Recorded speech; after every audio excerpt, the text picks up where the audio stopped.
पहले जांच वाला अध्याय खोलते हैं। इस मामले में ईडी की टीम जब दिल्ली के हेरल्ड हाउस में छानबीन करने के लिए पहुंची तो कांग्रेस पार्टी के वरिष्ठ नेताओं और पार्टी के प्रथम परिवार यानी फर्स्ट फैमिली यानी गांधी परिवार की धड़कनें तेज हो गई। यह हेरल्ड हाउस 4 मंजिल की एक बहुत बड़ी इमारत है और इसी इमारत में यंग इंडियन कंपनी का दफ्तर भी है। ईडी की टीम जब जांच करने के लिए यहां पहुंची तो वहां उन्हें सिर्फ एक कमरे का दफ्तर मिला। ईडी ने जब राहुल गांधी और सोनिया गांधी से पूछताछ की थी तो उसमें जांच टीम को यह बताया गया था कि यंग इंडियन लिमिटेड एक बहुत बड़ी कंपनी है। ये कंपनी समाज कल्याण का काम करती है और इसमें बड़ी संख्या में लोग काम भी करते हैं। लेकिन हैरानी की बात यह है कि जब ईडी की टीम यहां पर पहुंची तो वहां बड़ी कंपनी वाले कोई लक्षण नजर नहीं आए। सिर्फ एक कमरे का छोटा सा दफ्तर मिला और इस दफ्तर में भी वर्षों से कोई आया ही नहीं था और ना ही यहां पर इस कंपनी का कोई कर्मचारी था। तो फिर सवाल यह है कि यह कंपनी, यंग इंडियन नाम की यह कंपनी आखिर ऑपरेट कहां से करती है और वो सारे कर्मचारी कहां चले गए। हवाला का यह लेन देन मुंबई और कोलकाता के हवाला ऑपरेटर्स के जरिए किया गया है और ऐसा माना जा रहा है कि नेशनल हेराल्ड घोटाले के मुजरिमों तक पहुंचने के लिए यह बहुत मजबूत सबूत साबित हो सकते हैं। यानी ईडी जिन सबूतों को खोज रहा था वो सबूत अब ईडी को मिल चुके हैं और अगर हम ईडी की बात को माने, सूत्रों की बातों को माने, तो ये बहुत गंभीर सबूत हैं जो गांधी परिवार को एक बहुत बड़ी मुसीबत में डाल सकते हैं। बड़ी बात यह पता चली है कि इन्हीं सबूतों की पूरी जांच परख के बाद ईडी हो सकता है एक बहुत बड़ी कार्रवाई करे। अब वो बहुत बड़ी कार्रवाई क्या हो सकती है ये तो आज हम आपको बताने की स्थिति में नहीं है, लेकिन बड़ी कार्रवाई हो सकती है। ये पूरा इंटिमिडेशन का अटेम्प्ट है। ये सोचते हैं कि थोड़ा सा मतलब प्रेशर डाल के हमें चुप कर देंगे। हम चुप नहीं होने वाले हैं। जो इस देश में नरेंद्र मोदी जी, अमित शाह जी कर रहे हैं लोकतंत्र के खिलाफ, उसके खिलाफ हम खड़े रहेंगे, चाहिए कुछ भी कर दें, कोई फर्क नहीं पड़ता। रण छोड़ने भी नहीं देंगे और भागने भी नहीं देंगे। मतलब बीजेपी संबित पात्रा कह रहे हैं कि भागने नहीं देंगे और रण की बात कर रही है, लड़ाई की बात कर रही है कांग्रेस पार्टी। भागने की कौन बात कर रहा है? भागने की वो बात कर रहे हैं। देखिए, सुनिए बात, हम इंटिमिडेट नहीं होंगे। हम नरेंद्र मोदी से नहीं डरते हैं। समझ गए बात? कर लें जो करना है, कुछ फर्क नहीं पड़ेगा। जो हमारा काम है, जो सुनिए बोलने दीजिए, ठीक है? जो मेरा काम है देश की रक्षा करना, लोकतंत्र की रक्षा करना, देश में जो हार्मनी है उसको मेंटेन करना, वो मैं करता रहूंगा। ये कुछ भी कर लें, कोई फर्क नहीं पड़ता। धन्यवाद। मोदी से तो मैं मतलब बिल्कुल नहीं डरता हूँ। तो जो कि घर के बाहर पे बैरिकेडिंग हुई है उसको कैसे देखते हैं आप सर? कल और लगाएं और बैरिकेडिंग करें। और सर आपको जिस तरह से कल एआईसीसी मुख्यालय को भी बैरिकेड किया गया, बैरिकेड करो। सच्चाई को बैरिकेड नहीं करा जाता। जिस तरीके से सामने आपके मैडम के घर के सामने, बढ़िया और करिए। सच्चाई को बैरिकेड नहीं किया क्यों जाता। करना चाहते हैं? क्यों कर रहे हैं? क्या राहुल गांधी जी? राहुल जी, कल जो आप लोग का कार्यक्रम है वो आप वो कह रहे हैं कि आप प्रोटेस्ट नहीं कर सकते हैं, प्रोटेस्ट नहीं कर सकते। नोटिस आया है केसी वेणुगोपाल का कि अनएम्प्लॉयमेंट प्रोटेस्ट नहीं कर सकते। पुलिस ने मना किया है, पुलिस ने मना किया है, प्रोटेस्ट करेंगे, परमिशन नहीं दे रही पुलिस। आप लोग प्रोटेस्ट जारी रहेगा तो रोकिए, बिल्कुल रहेगा। जनता जनार्दन बड़े स्पष्ट रूप से कह रही है, न रण होगा और न रन होगा, RUN run. Neither you should fight against the system, nor you should run away from the system. देश का जो संविधान है, देश का जो कानून है, वो सबके लिए बराबर है। कानून के हाथ लंबे होते हैं और कानून किसी को छोड़ता नहीं है। आज नहीं तो कल कानून आपके गिरेबान तक पहुंच ही जाता है और यदि आपने गलती नहीं की है तो डरने की कोई बात ही नहीं है। सच्चाई यह है कि विपक्ष के तमाम नेता इस समय ईडी से डरे हुए हैं और हर नेता को यह डर सता रहा है कि उसका नंबर न जाने कब आ जाए। अभी हाल ही में आपने देखा होगा शिवसेना के नेता संजय राउत को भी गिरफ्तार कर लिया गया है और उनकी गिरफ्तारी की तस्वीरें देखकर विपक्ष के तमाम नेता डरे हुए हैं कि न जाने उनके साथ भी ऐसा कब हो जाए। इसलिए उनके पास और कोई चारा नहीं है सिवाय इसके कि ये सारे लोग एकजुट हो जाएं। तो एक बड़ी बात यह है कि ईडी ने सारे हमारे विपक्षी दलों को एकजुट कर दिया है, वो एक साथ आ गए हैं। इस देश का कोई और मुद्दा इन सारे दलों को एकजुट नहीं कर पाया। ना महंगाई कर पाई, ना देश की आंतरिक सुरक्षा कर पाया, ना आतंकवाद कर पाया, ना जीएसटी कर पाया, ना कोई और बड़ा मुद्दा कर पाया, ना गरीबी कर पाई। लेकिन ईडी को इस बात का श्रेय दिया जाना चाहिए कि ईडी ने हमारे देश के तमाम विपक्षी दलों को एक सूत्र में बांध दिया है, और किसी भी लोकतंत्र के लिए बड़ी अच्छी बात होती है जहां विपक्ष में एकता दिखाई दे। अब ये विपक्ष जब एक हुआ है तो अब ये नरेंद्र मोदी को अच्छी चुनौती दे सकता है। इस केस में रजी हसन और नकी हसन नाम के 2 सगे भाई आरोपी हैं। शुरुआत में दोनों भाई अपने दुष्कर्म को मानने के लिए तैयार नहीं हुए। उन्होंने साफ साफ मना किया कि हम तो इस महिला को जानते ही नहीं हैं। इसके बाद पुलिस ने इनका डीएनए टेस्ट करवाया और डीएनए टेस्ट की रिपोर्ट में नकी हसन का सैंपल इस बच्चे से मैच कर गया। नकी हसन फिलहाल फरार है और रजी हसन जो उसका दूसरा भाई है उसे पुलिस ने हैदराबाद से गिरफ्तार कर लिया है। दूसरा भाई भी बहुत जल्द गिरफ्तार हो जाएगा। मैं अपनी बहन के घर रहने के लिए गई थी, पढ़ाई करने के लिए। तो उस वक्त रही होंगी 12 साल की, 11-12 साल की। तो जब हम शाहजहांपुर में रह रहे थे तो दीदी हमारी जब ऑफिस चली जाती थी, वो स्कूल में टीचर थी, तो जब वो चली जाती थी तो 2 लड़के हमारे घर में घुस आते थे। हैं, ये मतलब बहुत बुरी तरीके से उन्होंने हमको दुखी किया, इतना मतलब टॉर्चर किया कि हम बता नहीं सकते। अभी भी सोचते हैं तो रोएं खड़े हो जाते हैं। ठीक है, तो कई बार उन्होंने मेरे संग दुष्कर्म किया और हमसे बोले कि अगर तुमने मुंह खोला तो तुम्हारे बहन बहनों को हम जान से मार देंगे। तो हम चुप रहे, नहीं बता पाए किसी को भी कोई बात। जब थोड़ा तबीयत खराब हुई, जब डॉक्टर को दिखाया गया मुझे, तो पता चला कि प्रेगनेंसी है मुझे। तो अबॉर्शन की बात हुई कि अबॉर्शन करा देते हैं, अभी बच्ची छोटी है, शादी भी नहीं हुई है। तो जब डॉक्टर को दिखाया तो डॉक्टर ने कहा कि अबॉर्शन नहीं हो सकता क्योंकि एज बहुत ज़्यादा कम है, इनकी डिलीवरी ही करानी पड़ेगी। तो मजबूरी में फिर करानी पड़ी, मतलब फिर अबॉर्शन नहीं हो पाया मेरा।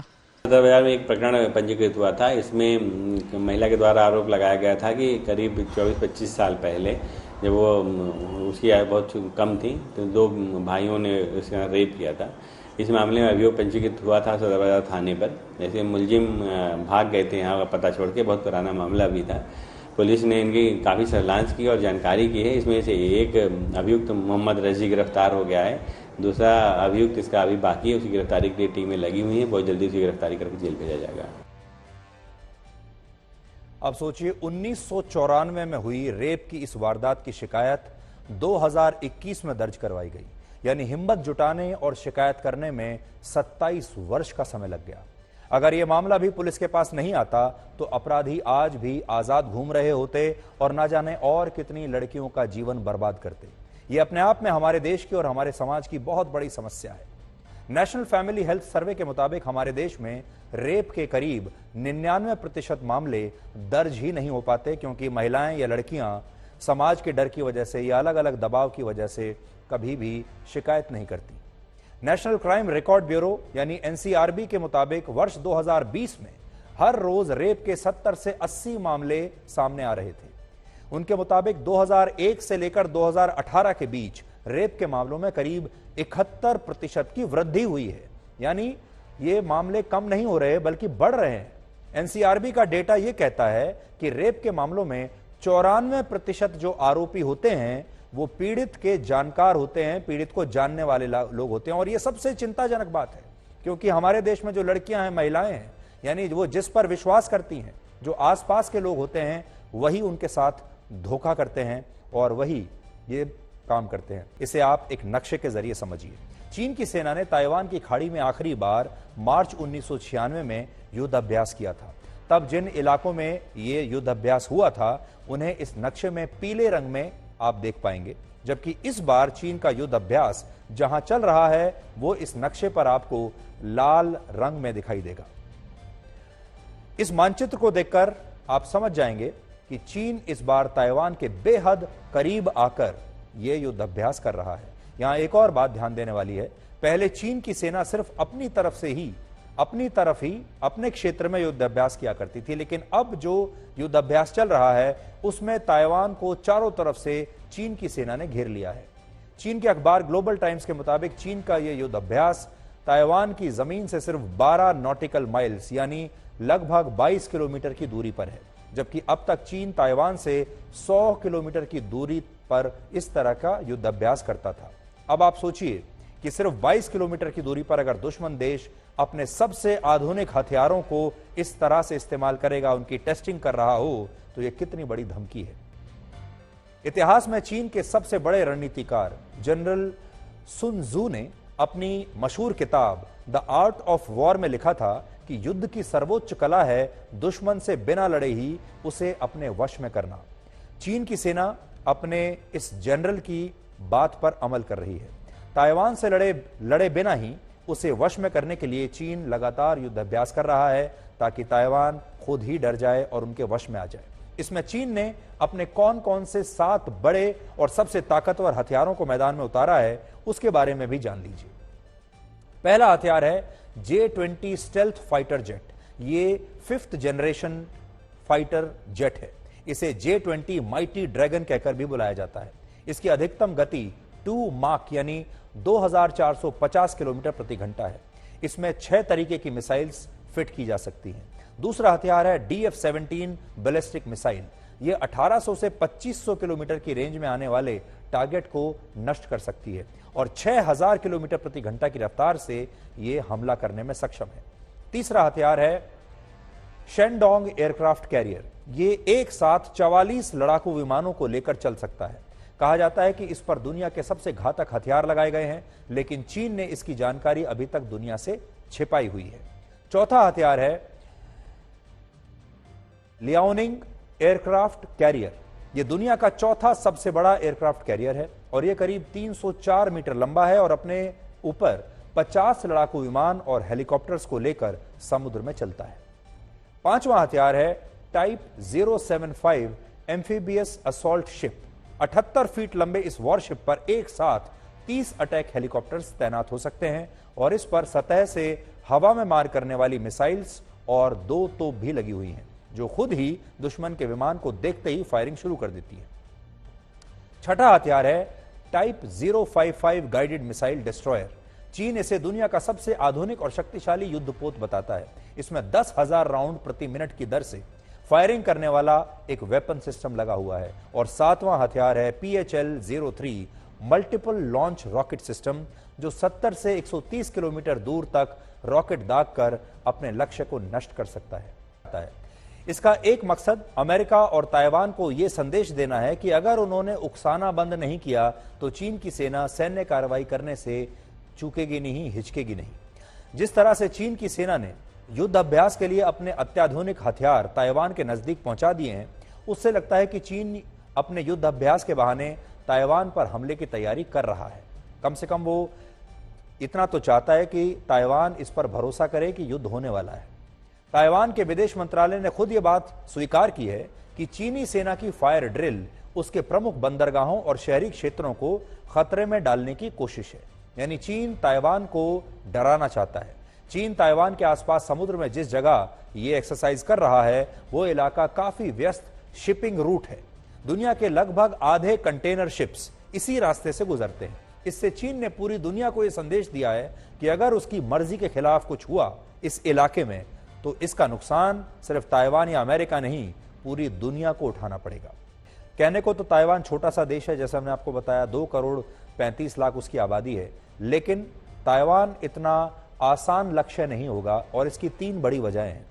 पहली वजह यह कि ताइवान चारों तरफ से समुद्र से घिरा हुआ है। वहां के पहाड़ और समुद्री तट बहुत उबड़ खाबड़ है, लिहाजा ताइवान के इलाके में घुस पाना सेना के लिए चीन की आसान नहीं होगा। दूसरी वजह यह कि ताइवान की सेना भले ही आंकड़ों में चीन की सेना के सामने कहीं न ठहरती हो, बहुत कमजोर नजर आती हो, लेकिन उसके पास बहुत ही आधुनिक हथियार हैं। 2018 में ताइवान ने बताया था कि उसके पास मोबाइल मिसाइल सिस्टम भी है। इसकी मदद से उसकी मिसाइल्स खुफिया तरीके से अपने लक्ष्य तक पहुंच सकती है। और तीसरी वजह है ताइवान के साथ अमेरिका खड़ा हुआ है। नैन्सी पेलोसी ने ताइवान को अपना एक बहुत अच्छा दोस्त बताया है। उनसे पहले मई में अमेरिकी राष्ट्रपति जो बाइडेन ने खुलेआम इससे पहले कहा था कि अगर चीन हमला करता है तो अमेरिका ताइवान को पूरी सैन्य मदद देगा। इसलिए ताइवान